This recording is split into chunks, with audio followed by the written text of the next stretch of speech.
Sometimes losing everything you thought you wanted is the only way to find everything you actually need. Maya Chen thought she had everything figured out. At 32, she was living the dream that everyone around her admired.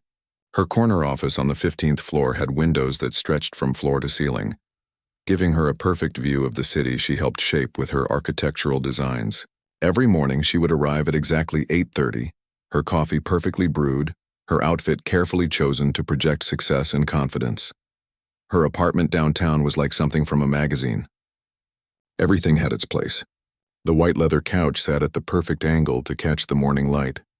The kitchen island was always spotless, decorated with fresh flowers that she replaced every Tuesday.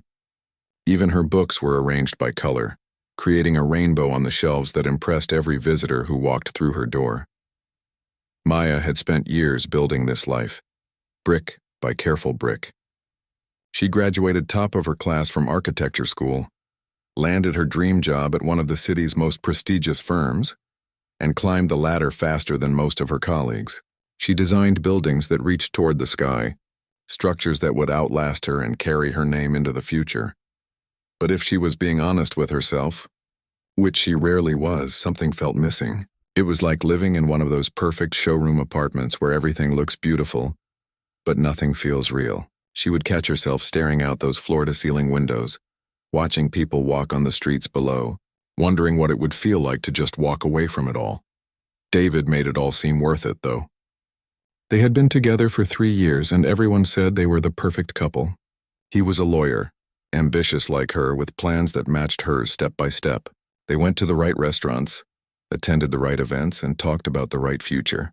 Their engagement photos had gotten hundreds of likes on social media.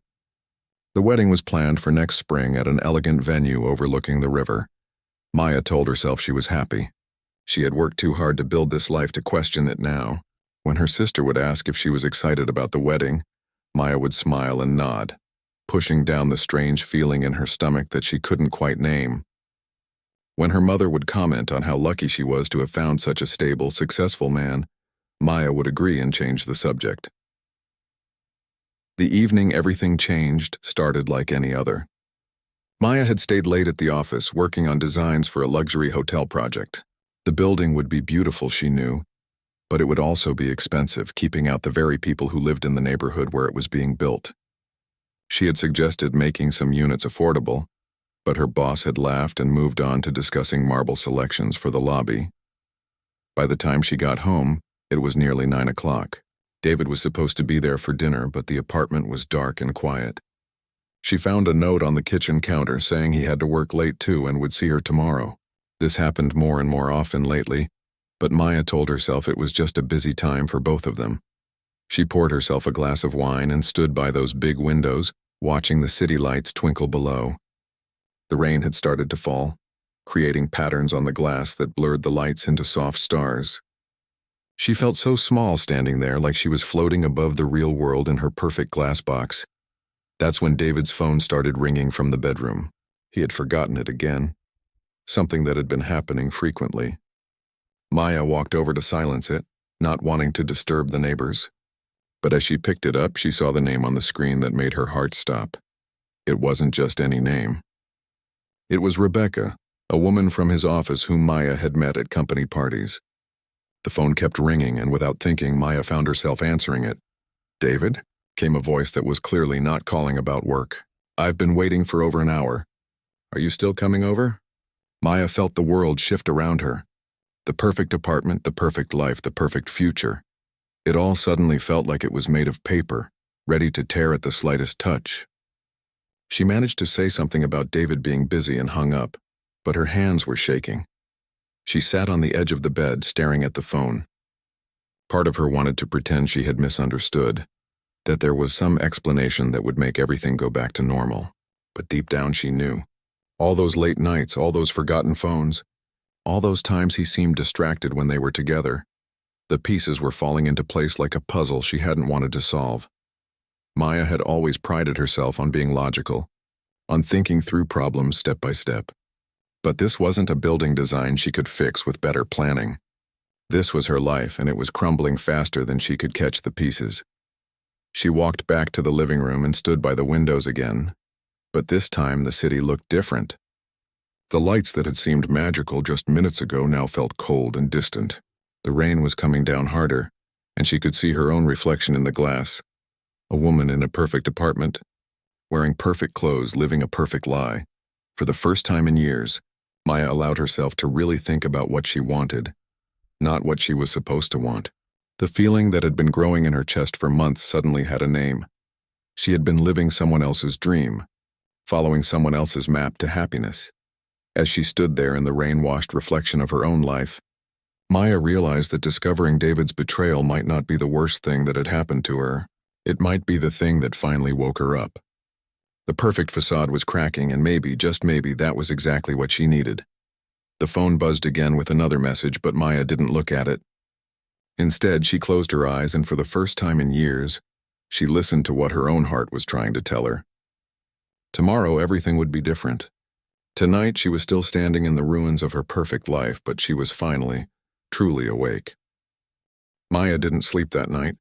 She sat in her living room chair until dawn, watching the city wake up through her rain-streaked windows. Every few minutes, David's phone would buzz with another message, but she couldn't bring herself to look. She already knew more than she wanted to know. When David finally came home at 7 in the morning, he was carrying coffee and croissants from their favorite bakery. He looked tired but relaxed, like someone returning from a pleasant evening. Maya watched him from the kitchen doorway, seeing him clearly for perhaps the first time in months. "Sorry about last night," he said, not meeting her eyes. "The Henderson case ran really late." "You know how it is." Maya held up his phone. Rebecca called. The color drained from David's face so quickly that Maya almost felt sorry for him. Almost. He stood there holding the bakery bag like it might protect him from what was coming. "Maya, I can explain," he started, but she held up her hand. "How long?" she asked, her voice surprisingly steady. David set the bag down on the counter and ran his hands through his hair. For a moment, Maya thought he might actually tell her the truth. Then he straightened up and put on that lawyer face she knew so well. "It's not what you think. Rebecca and I were just friends. She was having problems with her boyfriend and needed someone to talk to." Maya stared at him. Even now, even caught red-handed, he was lying to her face. The man she had planned to marry, the man she had reorganized her entire life around, couldn't even respect her enough to be honest when everything was already broken. 8 months, she said quietly. "What?" I looked at the phone. "The messages go back 8 months, David. 8 months of late nights, forgotten dinners, and stories about work emergencies."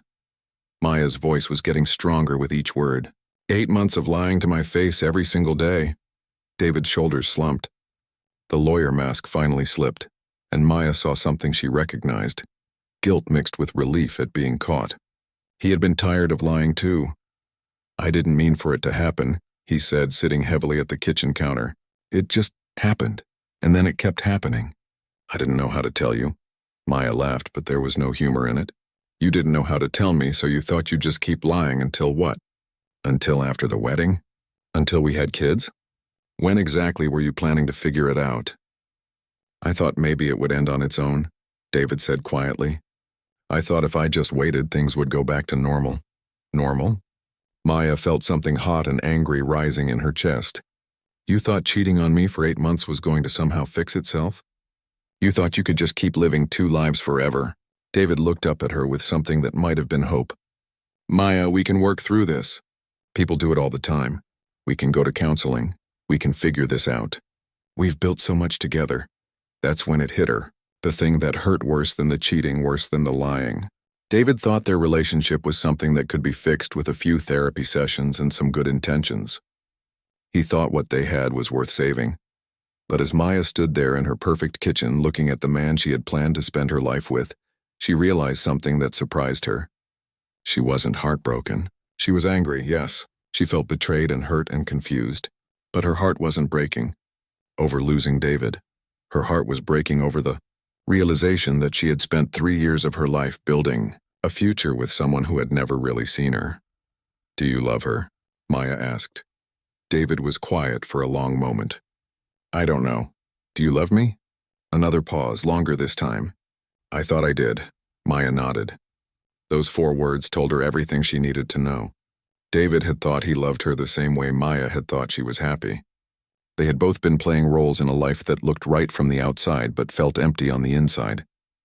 She walked to the bedroom and started pulling suitcases from the closet. David followed her, talking about second chances and working things out. But Maya wasn't really listening anymore. She was thinking about all the times she had pushed down her own feelings to keep the peace. All the times she had agreed to his choices for restaurants, vacation spots, even the wedding venue, because it was easier than arguing. As she packed his clothes, Maya found herself remembering the early days of their relationship. Had she ever really been herself with him? Or had she been performing from the very beginning, showing him the version of herself that she thought he wanted to see? "Where am I supposed to go?" David asked as she zipped up the second suitcase. "I don't know," Maya said, and she realized she genuinely didn't care. "Rebecca's place, maybe, a hotel. Figure it out. Maya, please. Can't we at least talk about this? Can't we try?" She stopped packing and looked at him. Really looked at him. "David, in 3 years together, have you ever asked me what I actually want? Not what I think you want me to want, but what I really want." He stared at her, clearly confused by the question. "Have you ever asked me if I like my job? If I'm happy with the wedding plans? If I even want the kind of life we've been planning?" Maya's voice was getting louder. "Because I can tell you right now, I don't think I do. I don't think I have for a long time." "I don't understand," David said. "I know you don't," Maya replied, and suddenly she felt tired. Not angry tired, but the deep exhaustion of someone who had been holding their breath for years and finally exhaled. That's exactly the problem. After David left, Maya called in sick to work. She spent the day walking through the apartment, seeing it with new eyes. The white couch that she had never really liked but thought looked sophisticated, the art on the walls that David had chosen because it matched the decor, the engagement photos that made them look happy but felt posed and artificial. She picked up one of the photos and studied her own face. The woman in the picture was smiling, but her eyes looked distant. Even on what was supposed to be one of the happiest days of her life, she had looked like she was somewhere else, thinking about something else. Maya set the photo down and walked to the windows. The city looked the same as it always did, but something had shifted inside her. The cracks in her perfect life were spreading, and instead of trying to patch them up, she found herself wondering what would happen if she just let them break completely. For the first time in years, Maya felt like she could breathe. 3 weeks after David moved out, Maya was sitting in boxes, literally surrounded by them. The apartment that had once looked like a magazine spread now looked like a warehouse, with cardboard boxes stacked everywhere and tape dispensers scattered across every surface. She had started small. Just David's things at first, which was easier than she expected because she realized how little of their shared life had actually been theirs together. Most of it had been his choices that she had gone along with, or her things that she had picked to please him. But once she started packing, she couldn't seem to stop. The white couch that had never been comfortable, the expensive coffee machine that made coffee she didn't even like, the books arranged by color instead of by the stories inside them, everything had to go. Her sister Lily came over on a Saturday morning to find Maya sitting on the floor, surrounded by kitchen items and looking slightly wild-eyed. "Maya, what are you doing?" Lily asked, stepping carefully around a box labeled "Fancy Plates We Never Used." "I'm packing," Maya said, wrapping another wine glass in newspaper. "I can see that." "But why are you packing everything? Are you moving?" Maya paused, a half-wrapped glass in her hands. "I think so. Yes, definitely yes. Where are you going?" "I don't know yet." Lily sat down on the floor next to her sister, moving a box of books to make room. "Maya, I know David hurt you, but maybe you're moving a little fast here. This is a big apartment in a great neighborhood. Your job is here. All your friends are here." Maya looked around at the boxes. "What friends, Lily?" "David's friends from work. The couples we had dinner with because we were supposed to. When's the last time I spent time with someone because I actually wanted to, not because it was expected?" She had been thinking about this a lot over the past few weeks. Her social life had become a series of obligations and appearances. Dinner parties where she smiled and nodded while people talked about things she didn't care about. Work events where she networked with people she wouldn't choose to spend time with otherwise. "And my job," Maya continued. "Do you know what I'm working on right now? A luxury hotel that's going to push out 3 small businesses that have been in that neighborhood for decades. The developer doesn't care, my boss doesn't care, And I'm supposed to just smile and make it look pretty. Lily was quiet for a moment, studying her sister's face. You've been thinking about this for a while, haven't you? This isn't just about David. Maya nodded. David cheating was awful, but it wasn't the worst part.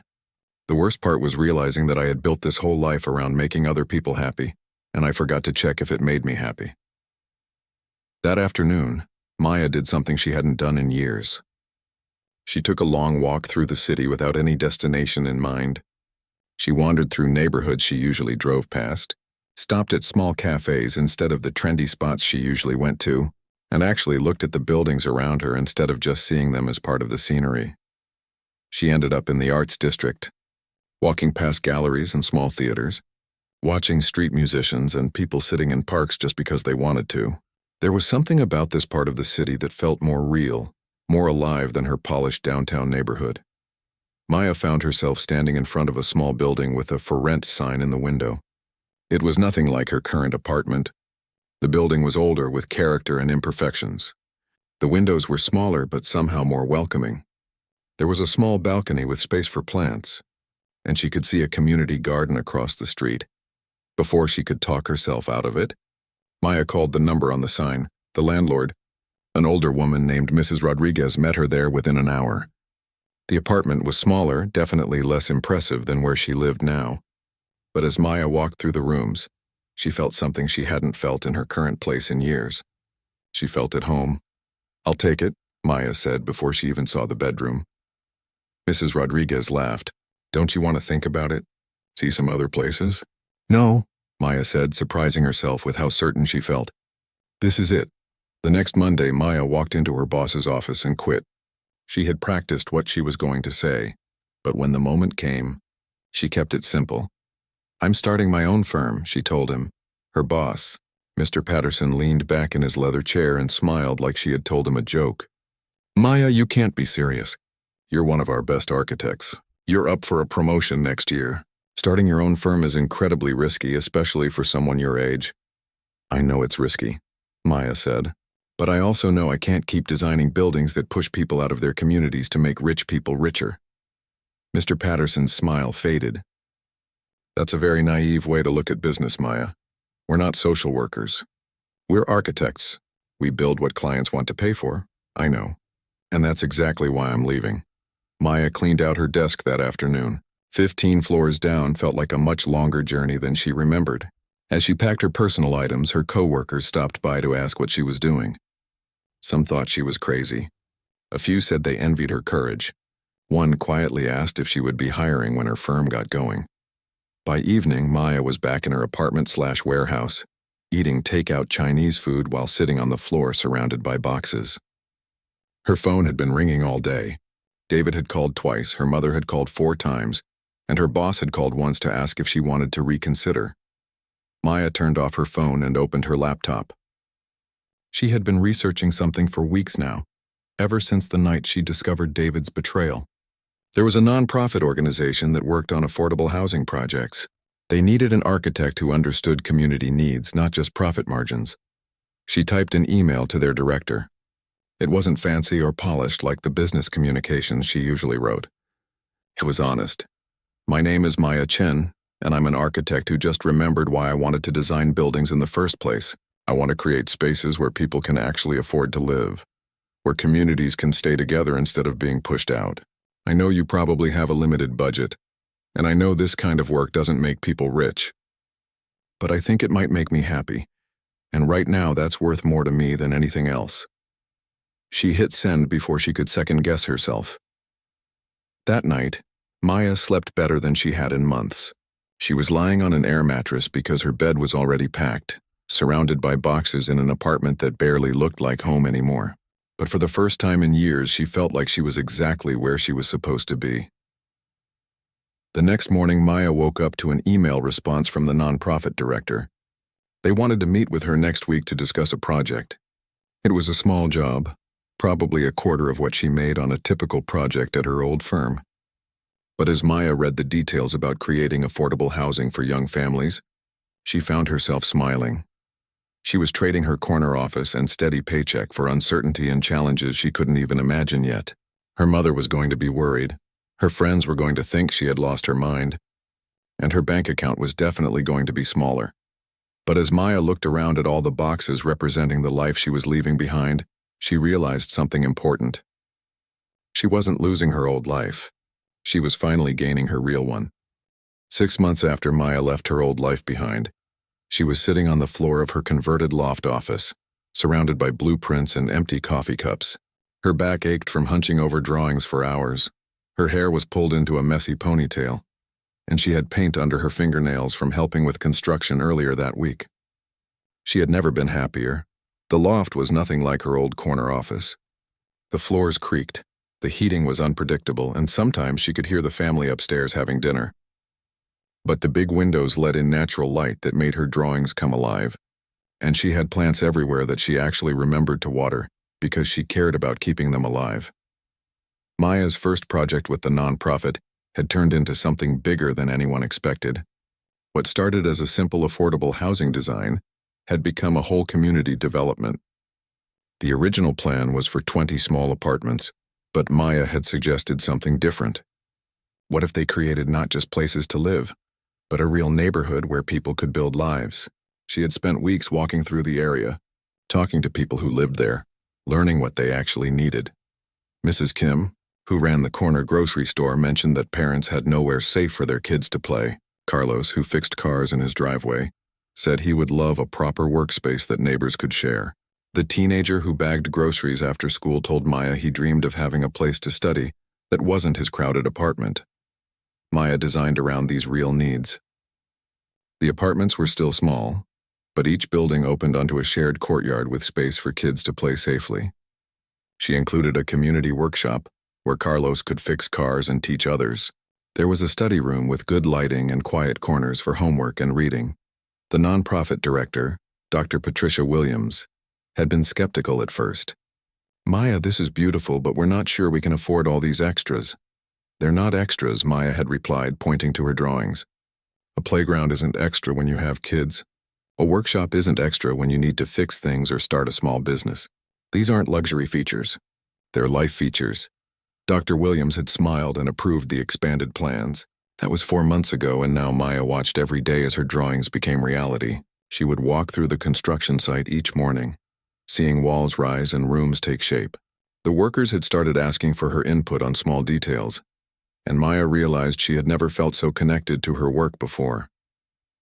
The best part was meeting the families who would live there. Unlike her old luxury projects where she never met the people who would use the buildings, Maya was getting to know her future neighbors. There was Anna, a single mother who worked 2 jobs and was excited about the on-site childcare center Maya had designed. There was Mr. Thompson, an older man who had been living in substandard housing for years and kept thanking Maya for including grab bars in the bathrooms and a community garden where he could grow vegetables. Maya's personal life was changing too in ways she hadn't expected. Living in her new neighborhood, she had started making real friends for the first time in years. There was jazz night at the coffee shop down the street, where she had met a group of artists and teachers who got together every Wednesday to talk about books and life. She had joined a community volleyball team that played in the park on Sunday mornings. Not because she was good at volleyball, but because it was fun and the people were kind. One evening, while Maya was working late on construction details, someone knocked on her office door. She looked up to see a woman about her age holding 2 cups of coffee and smiling apologetically. "I'm sorry to bother you," the woman said. "I'm Elena Vasquez. I work with Dr. Williams at the nonprofit."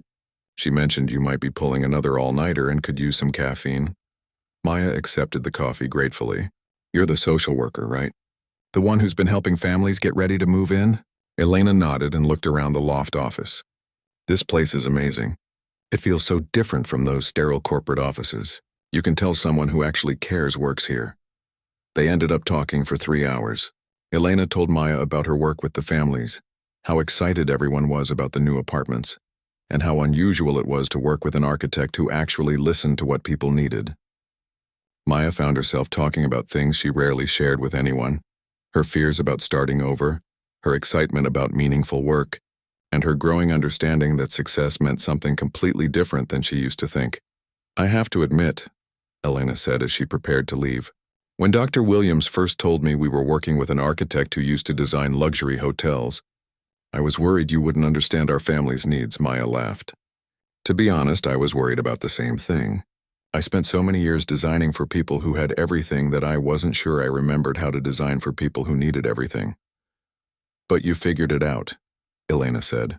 Have you walked through the site lately? I was there yesterday with the Martinez family, and their 8-year-old daughter saw the playground and started crying because she was so happy. That's not something you can fake or learn from a textbook. That comes from caring. After Elena left, Maya sat at her drafting table, but she couldn't focus on work. Something about their conversation had stirred up feelings she wasn't quite ready to examine. Elena was smart and passionate about her work, and she had a way of seeing people, really seeing them, that reminded Maya of how she wanted to move through the world. The next week, Maya got news that changed everything. Her old firm had lost the contract for the luxury hotel project she used to work on. The community had organized against it, citing concerns about displacement and gentrification. At the same time, Maya received a call from the city's housing authority. They had heard about her work with Dr. Williams and wanted to discuss 3 more affordable housing projects. Maya's phone rang constantly that week. Former colleagues asking if she was hiring, other nonprofits wanting to work with her, even a reporter from the local newspaper who wanted to write about architects who were changing how cities thought about housing. But the call that meant the most came from her mother. Maya, I saw the article about your project in the paper. I have to admit, when you quit your job, I thought you had lost your mind. But reading about those families and seeing how happy you look when you talk about your work, I think maybe you found it instead. That Saturday night, Maya was at the weekly jazz night when Elena walked in. They had been texting throughout the week about project details, but seeing her in the warm light of the coffee shop, surrounded by music and laughter, Maya felt something shift inside her chest. Elena spotted her and came over, sliding into the empty chair next to Maya's. How did the meeting with the housing authority go? They want to fund 3 more projects, Maya said, still hardly believing it herself. 3 more communities like this one. Elena's face lit up. Maya, that's incredible. Do you know what this means? You're going to help hundreds of families have real homes.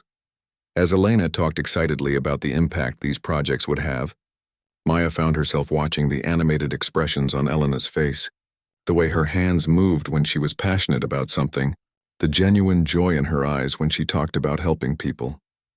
For the first time since her engagement ended, Maya felt something that had nothing to do with the past and everything to do with the future.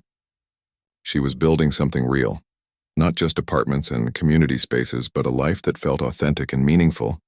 And maybe, just maybe, she was ready to share that life with someone who understood what it meant to care about something bigger than yourself. The jazz band started playing a slow song, and Elena turned to Maya with a smile. Want to dance? Maya nodded, and as they moved together to the music, she realized that this was what happiness felt like.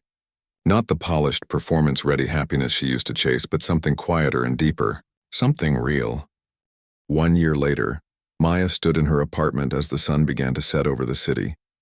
Tomorrow was the grand opening of her first affordable housing project, and families would finally start moving into the homes she had designed with her heart instead of just her head. The local news was coming to cover the event. The mayor was going to speak, and Dr. Williams had asked Maya to cut the ribbon. But tonight was hers alone.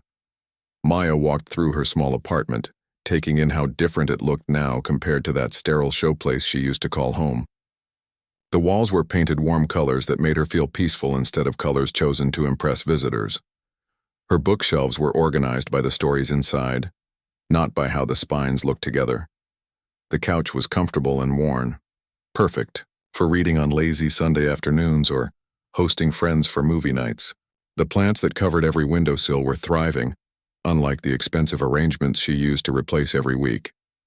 These plants had stories. The spider plant Elena had given her from her own collection, the herbs she grew to cook with, the flowers that the kids from the construction site had helped her plant in window boxes. On her kitchen table sat a stack of letters from the families who would be moving in tomorrow. Anna had written about how excited her daughter was to have her own room for the first time. Mr. Thompson had included a photo of the vegetables he had already started growing for the community garden. The Martinez family had drawn pictures of all the ways they planned to use the playground Maya had designed. Maya picked up her phone and scrolled through her messages. Elena had sent photos from the final walkthrough of the apartments, with families seeing their new homes for the first time. The joy on their faces made Maya's chest feel warm and full. This was what success actually looked like. Her phone buzzed with a text from her sister Lily. Saw the news preview about tomorrow's opening. So proud of you, Maya. You found your way. There was also a message from her old boss, Mr. Patterson. His firm had been struggling since losing several major contracts, partly due to community opposition to their projects. Maya, I know things ended awkwardly, but I want you to know that what you're doing is impressive. If you ever want to discuss bringing your community approach to some of our projects, I'd love to talk. Maya smiled and set the phone aside without responding. A year ago, a message like that would have sent her into a spiral of second-guessing and what-ifs. Now it just felt like noise from a life that no longer belonged to her. She opened the doors to her small balcony and stepped outside. The evening air was cool and carried the sounds of her neighborhood, kids playing in the street, music from the restaurant below, people talking and laughing as they walked home from work. These weren't the carefully orchestrated sounds of her old neighborhood, where everything was planned and controlled. These were the messy, beautiful sounds of real life. Elena appeared in the doorway behind her, carrying 2 glasses of wine. Thought you might want some company tonight. They had been together for 6 months now, and Maya still felt surprised by how easy it was. With David, everything had felt like a performance, like she was constantly trying to be the version of herself that would make him happy. With Elena, she could just be herself. Messy hair, paint-stained clothes, dreams that didn't make sense on paper but felt right in her heart. Nervous about tomorrow? Elena asked, settling into the chair next to Maya's. A little, Maya admitted. Not about the project, I know that's going to be beautiful. But all the attention, all the people calling me a success story, it feels weird. Elena nodded. Because this isn't about becoming successful. This is about becoming yourself. That was exactly it. Maya looked out over her neighborhood, thinking about the year that had brought her here. She had lost everything that had once defined her, the prestigious job, the perfect apartment, the relationship that looked good on paper, the social status that came with having all the right things. But in losing all of that, she had found something she didn't even know she was missing. She had found work that mattered to her, friends who knew the real her, a community where she belonged, and love that felt like coming home instead of putting on a show. I got a call today, Maya said. 3 more cities want to hire me for affordable housing projects. Real ones, not just token projects to make developers look good. Communities that actually want to work with an architect instead of just hiring one. Elena smiled. That's amazing. Are you going to do it? All of them, Maya said without hesitation. I'm going to hire more people, maybe even convince some of my old colleagues to join me. There are so many places that need what we're doing here. As the sky darkened, Maya could see lights coming on in windows across the city. Some of those lights belonged to families who would never have to worry about housing costs. Some belonged to people working jobs they loved instead of jobs that just paid well. Some belonged to people who, like her, had discovered that the life they were supposed to want wasn't the life that would make them happy. I need to tell you something, Elena said quietly. I've been offered a job in Portland. It's a big promotion, a chance to run my own program. Maya felt her stomach drop, but before she could spiral into panic, Elena continued. I turned it down. Elena, you can't do that for me. Your career is important too. Elena shook her head. I didn't turn it down for you, I turned it down for me. What we're building here, this community, this work, I've never been part of something that felt this important. I don't want to leave that to chase something that just looks better on a resume. Maya reached for Elena's hand. Are you sure? I've never been more sure of anything in my life, Elena said. Besides, I have a feeling this little housing project of yours is going to turn into something much bigger, and I want to be here for that. As if on cue, Maya's phone rang. It was Dr. Williams. Maya, I just got off the phone with someone from the Department of Housing and Urban Development in Washington. They've been following your work. and they want to discuss funding for a pilot program that could bring your community-centered approach to cities across the country. Maya listened as Dr. Williams explained the opportunity. It would mean traveling, consulting on projects in dozens of cities, helping to change how the entire country thought about affordable housing. It was everything she could have dreamed of when she first decided to leave her old life behind. After she hung up, Maya sat quietly for a moment, processing what she had just heard. "Big news?" Elena asked. "The biggest," Maya said. Then she started laughing. "A year ago, I thought success meant having a corner office and a prestigious client list. Now I might be working with the federal government to change housing policy across America, and I'm sitting on a fire escape in an apartment that costs a third of what I used to pay." Elena laughed too. "And you're happier than you've ever been." "I'm happier than I ever knew was possible." As the night settled around them, Maya stood up and walked to the windows of her apartment. Slowly, deliberately, she closed the curtains. Not to shut out the world, but to create a space that was entirely her own. A space where she could be exactly who she was, where she could dream dreams that mattered to her, where she could build a life that felt real instead of just looking right. She let the remnants of her old life, the fear of what other people thought, the need to have the biggest and the best, the habit of choosing safety over authenticity, fall quietly away like leaves from a tree in autumn. They had served their purpose once, but she didn't need them anymore. Maya looked around her small, imperfect, absolutely perfect apartment and smiled. It wasn't the smile she used to practice in mirrors or the smile she put on for photos. It was the smile of someone who had figured out the difference between having everything and having what mattered. Tomorrow, she would cut the ribbon on a project that would house dozens of families. Next month, she would start work that could change housing policy for millions of people. Next year, she might be standing in front of Congress, explaining why communities mattered more than profit margins. But tonight, she was exactly where she belonged, with exactly who she belonged with, doing exactly what she was meant to do.